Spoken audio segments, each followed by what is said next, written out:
పార్లమెంట్లో అవకాశం ఇస్తే మీ రాష్ట్రాల గురించి మాట్లాడుకోవాలి, మీరేం పగలదీసిరో మాట్లాడాలి. టీడీపీ కొన్ని సంవత్సరాలుగా ఓ గడ్డి పోస పీకిందా అనేది మాట్లాడుకోవాలి. మీకు సరైన రాజధాని లేదు, దాని గురించి మాట్లాడుకోవాలి. మీ సరైన మీ ప్రజలకు ఇప్పటి వరకు సరిగ్గా నీళ్ళు అందడం లేదు, దాని గురించి మాట్లాడాలి. ఏపీ ప్రజలు ఇబ్బంది పడుతూ ఉన్నారు, దాని గురించి మాట్లాడాలి. ఏపీ మహిళలు టీడీపీ వచ్చిన తర్వాత పోలు కట్టేసి కొట్టిన చరిత్ర ఈరోజు టీడీపీకి ఉంది, మొన్న జరిగిన విషయం, దాని గురించి మాట్లాడాలి. సిగ్గుశరం లేకుండా ఈరోజు ఎమ్మెల్యేలు ఎంపీ స్థానంలో ఉండి మహిళలతోటి అసభ్యకరమైన కార్యక్రమాలు చేస్తూ అడ్డంగా దొరికిపోయిన మీ బ్రతుకుల గురించి మాట్లాడుకోవాలి. తెలంగాణ జోలికి రావద్దని మొన్ననే చెప్పాం. మళ్ళీ పార్లమెంటు వైపుగా 2014 రోజున తెలంగాణ రాష్ట్రానికి ఏ విధంగా అయితే బిల్లు ప్రవేశపెట్టారో అది మాకు ఒక బ్లాక్ డే అని మాట్లాడతాడు ఓ ఎంపీ. MP TDP MP. ఏం తెలుసు నీకు? నీకు బొంగు తెలుసు, తెలంగాణ గురించి గాడిది గుడ్డు తెలుసు. నీకు ఏం తెలుసు? నీకు సిగ్గులేని సన్నాసి, నీ ఏపీని చక్కగా దిద్దుకో. సిగ్గులేని సన్నాసి, వర్షాలు వస్తే విశాఖపట్నం దగ్గరలో ఉన్న ఆ చుట్టుపక్కల ఉన్న ప్రాంతాలని మునిగిపోతున్నాయి. గాడిద అది దానికి వాల్స్ కట్టుకో, సైడ్ అని వాల్స్ కట్టుకో. దానికి మాట్లాడే దమ్ము లేదు, ఆడిపోయి దానికోసం ఫండ్స్ అడిగే దమ్ము లేదు. చంద్రబాబు నాయుడు జోకడానికే ఉన్నారు ప్రతి ఒక్కళ్ళు. జోకండి, ఎంత జోకుతారో జోకండి, కానీ తెలంగాణ జోలికి వస్తే మాత్రం యార కాడకి తెగిపడతాయి. ఏం మాట్లాడుతూ ఉన్నారు? ఏం అవసరం మీకు తెలంగాణ గురించి? ఇంకేం అహంకారం రవై? తెలంగాణ గురించి మాట్లాడాల్సిన అర్హత ఏముంది మీకు? నీ రాష్ట్రంలో నీ పెత్తనాలు చేసుకో. తెలంగాణ వైపు ఆశలు చూపిస్తూ, తెలంగాణ వైపు ప్రజల్ని మోసం చేస్తూ ఆనాడు ముంచిది చాలదా? ప్రజల్ని చంపింది చాలదా? ఇప్పుడు తెలంగాణ ప్రజల్ని చంపడానికి తెలంగాణ అనవసరంగా విడదీసిర్రు. మీరు ఇప్పుడు పెద్ద పీకి కట్టలు కట్టిరని తెలంగాణ గురించి మాట్లాడడానికి ఏం అవసరం మీకు? నేను ఒకటే చెప్తున్నా, రాజధాని కట్టుకోండి ఫస్ట్. మీ రాజధాని ఏది ఉందా అసలు?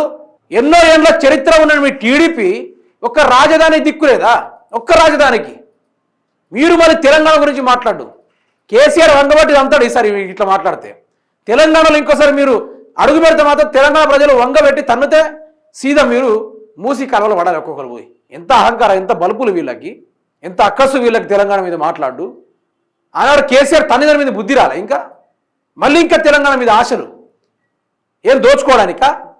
ఒకసారి ఈ కథ చూడండి మీరే. తెలంగాణపై మళ్ళీ టీడీపీ విషయం. లోక్సభలో ఎంపీ లావు వ్యాఖ్యలు. బిల్లు పాస్ అయిన రోజు బ్లాక్ డేగా వర్ణన. అసలు బ్లాక్ డే ఏందో తెలుసా నీకు? బ్లాక్ డే అంటే ఏందో తెలుసా?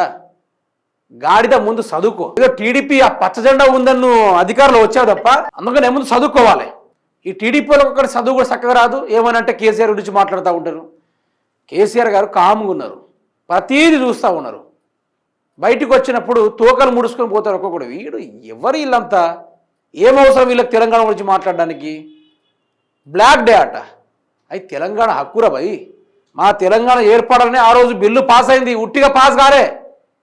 మీరు రేవంత్ రెడ్డి గన్ను పంపించి ఉద్యమకారులను కాల్చి చంపడానికి అట్లా రాలే తెలంగాణ. కొట్లాటే వచ్చింది, ఉద్యమకారులు నెత్తురు చిందించి త్యాగాలు చేసే తెలంగాణ వచ్చింది. కేసీఆర్ గారు ఆమరణ నిరాహార దీక్ష చేపట్టి గల్లీ గల్లీ వాడ తిప్పి మొత్తం ఉద్యమాలు చేసే తెలంగాణ వచ్చింది. మీరెవర్రా భయ్ తెలంగాణ గురించి మాట్లాడడానికి? నీ ఇంట్లో చక్కగా చూసుకో, నీ భార్యను చక్కగా చూసుకో, మొదలు నీ పరివారాన్ని చక్కగా చూసుకో, నీ నియోజకవర్గాన్ని చక్కగా చూసుకో. ఆ తర్వాత గడప దాటు, ఊరు దాటు, రాష్ట్రం దాటు తెలంగాణ ముచ్చట మాట్లాడు. ఏం చేసిర్రు మీరు? వైఎస్ జగన్మోహన్ రెడ్డి గారి యొక్క పరిపాలన అంతమైపోయిన తర్వాత మీరే కదా అధికారం ఉన్నది. ఏం గడ్డిపోస బీకారా? ఏం చేసిర్రు మరి మీరు? ఏమైనా ప్రాజెక్టులు కట్టిర్రా? నీళ్లు తెచ్చుకున్నారా?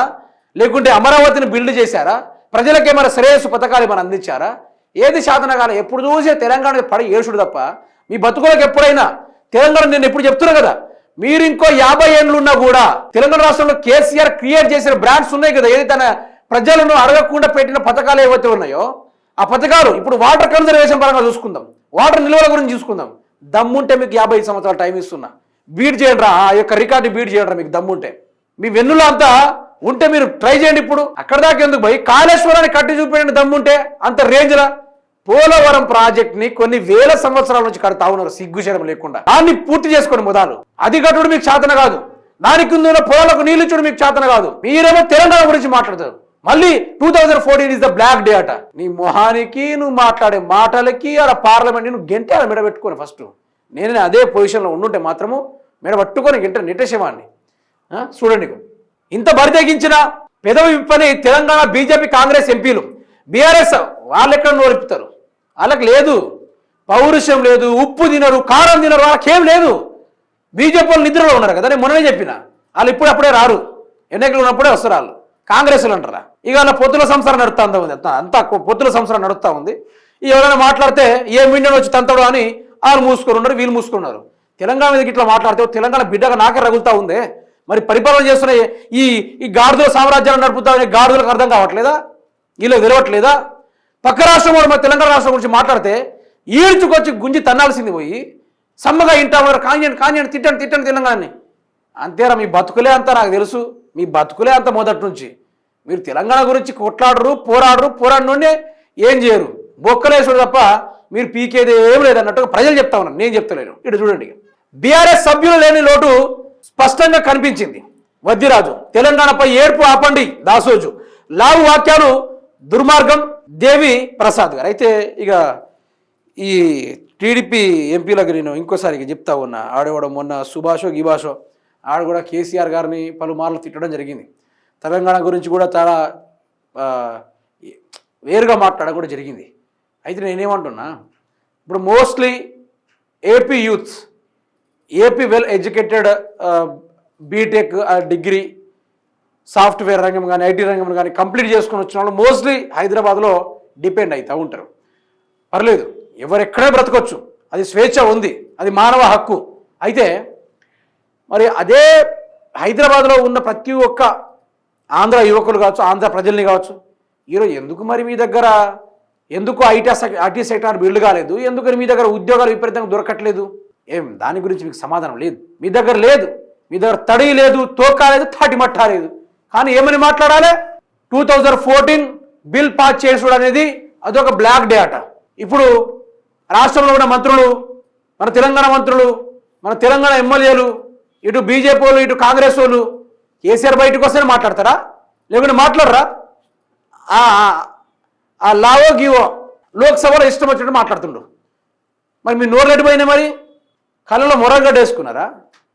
చెవుల్లో ఏం పట్టుకున్నారు? వినబడతలేదా? అని తిడుతూ ఉంటుంది, అర్థం కావట్లేదా? ఒక్కటే తెలుసుకోవాలి మీరు, వీళ్ళెవ్వరు మనోళ్ళు కాదు. ఈ బీజేపీ వాళ్ళు, కాంగ్రెస్ వాళ్ళు మనోళ్ళు కాదు. నేను చెప్తున్నా కదా, మనోళ్ళే కాదు. ఈరోజు లగచర్ల ఇష్యూ జరిగింది, హైడ్రా ఇష్యూ జరిగింది, హెచ్సి ల్యాండ్ దగ్గర 400 ఎకరాల ఇష్యూ జరిగింది, నిరుద్యోగుల్ని అక్రమంగా అరెస్ట్ చేసే ఇష్యూ జరిగింది, తర్వాత ఆటో డ్రైవర్ల ఇష్యూ జరిగింది, ఆశా వర్కర్ల ఇష్యూ జరిగింది, తర్వాత వరుస బట్టి మరోసారి నిరుద్యోగులు రోడ్లు ఎక్కడం జరిగింది. ఆ తర్వాత ఎంప్లాయీస్ వాళ్ళు మాకు జీతాలు వస్తలేదని వాళ్ళు కూడా రోడ్డు ఎక్కారు. పోలీస్ వాళ్ళ యొక్క భార్యలు కూడా రోడ్డు ఎక్కి వాళ్ళు కూడా ధర్నాలు చేశారు. ఆ తర్వాత మళ్ళీ మూసి ప్రక్షాళన పేరిట, హైడ్రా పేరిట ఇండ్లు కూల్చివేసే కార్యక్రమాలు చేశారు. అన్యాయంగా అక్రమంగా ఆ యొక్క వెలుమన్లలో భూములు లాక్కునే కార్యక్రమాలు చేశారు. ఇన్ని జరిగినా కూడా why BJP and Congress party ఎందుకు రెస్పాండ్ కాలేదు? దేనికోసం కాలేదు? సరే, కాంగ్రెసే కబ్జాలు చేస్తుంది అనుకోండి, మరి మేము సనాతన ధర్మం.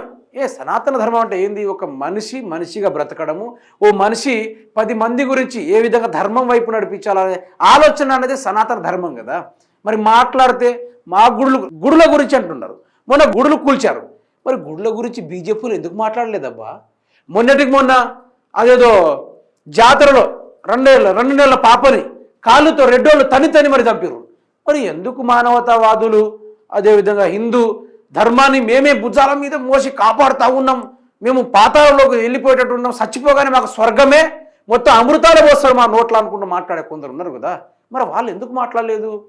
నేను ఒకటి చెప్తానండి, సనాతన ధర్మం అని ఎవడైతే మీడియా ముందుకు వచ్చి బయట మైక్ బట్టి మాట్లాడుతున్నాడో వాడు సనాతన ధర్మం కాదు. వానికి శ్లోకాలు తెలియదు, వానికి చక్కగా భగవద్గీతలో ఏదైనా ఒక శ్లోకాల గురించి అడగండి, వాడు ఏమో చెప్తాడు, అడగండి. ఒక్కటి అవన్నీ వద్దు, ఒక్కటి అడగండి. ఒక్కటే భగవద్గీత గురించి నువ్వు అసలు ఏంది భగవద్గీత ఉద్దేశం ఏందో అడగండి. ఒక్కటి చెప్తే నేను దేనికంటే దానికి ఉంటాబ్బా, వ్యవసాయం చేసుకుంటూ నేను పోయి ఇవన్నీ వదిలేసి. వాడు చెప్పడు. ఇప్పుడు బండి సంజయ్ బాగా రెచ్చిపోతున్నాడు కదా, హనుమాన్ చాలీస చదవమనండి, చదువుతాడు ఒక్కసారి రాదు.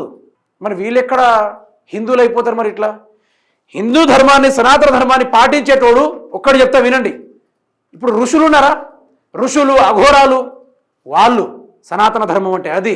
వాళ్ళ జీవితాన్ని, వాళ్ళ శరీరాన్ని మొత్తం మరిచేసి ఈ సృష్టినే వదిలేస్తారు వాళ్ళు, ఈ యొక్క సమాజాన్ని వదిలేస్తారు, బంధాలు, బాంధుత్వాలు అన్ని తెప్పించుకుంటారు. వాళ్ళ ధ్యానం, వాళ్ళ ధ్యాస అంతా పరలోక భగవంతుని మీద పెడతారు తప్ప వేరే వాటి మీద వాళ్ళు దేని గురించి ఆలోచించరు. మీరు చూస్తుంటారు కుంభమేళాలో చాలా మంది వస్తూ ఉంటారు. వాళ్ళ వేషధారణ చూసారా? అసలు డ్రెస్ ఉంటారు వాళ్ళ మొట్టి మీద ఉండదు. -40°C కావచ్చు, -2°C కావచ్చు, ఏ డిగ్రీల సెల్సియస్లు కానీ వాళ్ళు అట్లా కూర్చొని ధ్యానం చేస్తూ ఉంటారు. గది సనాతన ధర్మం అంటే. వీళ్ళు కాదు, బీజేపీలు కాదు సనాతన ధర్మం అంటే.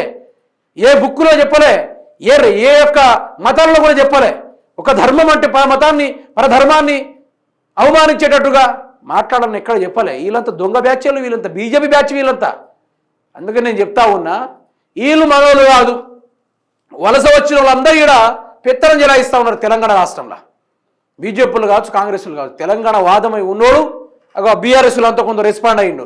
మా తెలంగాణ గురించి వాడు తక్కువ మాట్లాడుతుండే, ఎవరైనా మాట్లాడ్డా అనుకుని మాట్లాడుతూ ఉండు. గట్లా గది అది అది అది అట్లా మాట్లాడాలి. గది కదా పవర్ పాయింట్ ప్రజెంటేషన్ అంటే. గది కదా. వీళ్ళకు ముక్క రాదు, తెలుగు రాదు, ఇంగ్లీష్ రాదు, వీళ్ళకి చక్కగా భాష తీరు రాదు. మాట్లాడితే దొంగతనాలు చేసుడు, లేకుంటే కబ్జా చేసుడు, లేదంటే సనాతన ధర్మం అంటాడు. మొన్న ఏం జరిగినా కూడా పట్టించుకుని వీళ్ళందరూ కలిసి తెలంగాణ ఉద్ధరిస్తారు. వీళ్ళందరూ కలిసి ఏం లే. కేసీఆర్ గారు పాడైన తెలంగాణను మొత్తం సర్ది చేసి పచ్చడి తెలంగాణ చేసిన తర్వాత దోచుకోవడానికి వీళ్ళందరూ తయారయ్యారు మిత్రులారా. అంతే, ఏం లేదు. తెలంగాణ ఖజానాతో ఉంది, లూటీ చేయాలి.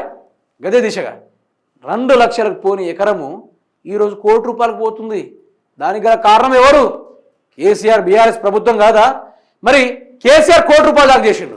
మరి రేవంత్ రెడ్డి అంత దమ్ముంటే, బలం ఉంటే, అన్నీ ఉంటే 5 కోట్లు చేయి, రియల్ ఎస్టేట్ వ్యవస్థను పెంచు. శాతం కాదు, దోచుకోవడం తప్ప ఏది కాదు, వల్ల కాదు. అటు వంగదు, ఇటు లొంగదు. వేస్ట్ అండి వీళ్ళు. దరిద్రం వీళ్ళతోటి, దరిద్రం సోకింది తెలంగాణకి. కాలకేయ సామ్రాజ్యం అడుగుపెట్టిన తర్వాత ఏ విధంగా రాజ్యాలు కూలిపోతాయో వాళ్ళకైనా దరిద్రులు. కాలకేయ రాజ్యానికే వీళ్ళకు దరిద్రం లెక్క దాపరిస్తారు వీళ్ళు. అట్లా వాళ్ళు సంవత్సరాల తరబడి స్నానం చేయరు. వీళ్ళు స్నానం చేసినా కూడా జస్ట్ వీళ్ళకు ములాఖాత్ అయితే నాశనం అయిపోతారు. వాళ్ళు లక్షల సామ్రాజ్యం మొత్తం, వాళ్ళ లక్షల సైన్యం మొత్తం సామ్రాజ్యం అంతా దరిద్రులు. అంత పాపం ఒక్కొరి వెనకాల మూటలు కాదు కదా, తరాజు బట్టి జోకినా కూడా తూగదు. అంత ఘోరమైన పాపాలతోటి ముందుకు పోతూ ఉన్నారు వీళ్ళు. ఈ మాట్లాడిన ఈయనకి ఈ కౌంటర్ ఇయ్యరు, ముద్దులు పెట్టుకుంటారు, లిప్ కిస్ పెట్టుకుంటారు వీళ్ళందరూ కలిసి. సన్నాసులు అందరూ ఈ తెలంగాణలో దరిద్రంలో దాపరిచ్చారు. ఏం చేద్దాం మరి.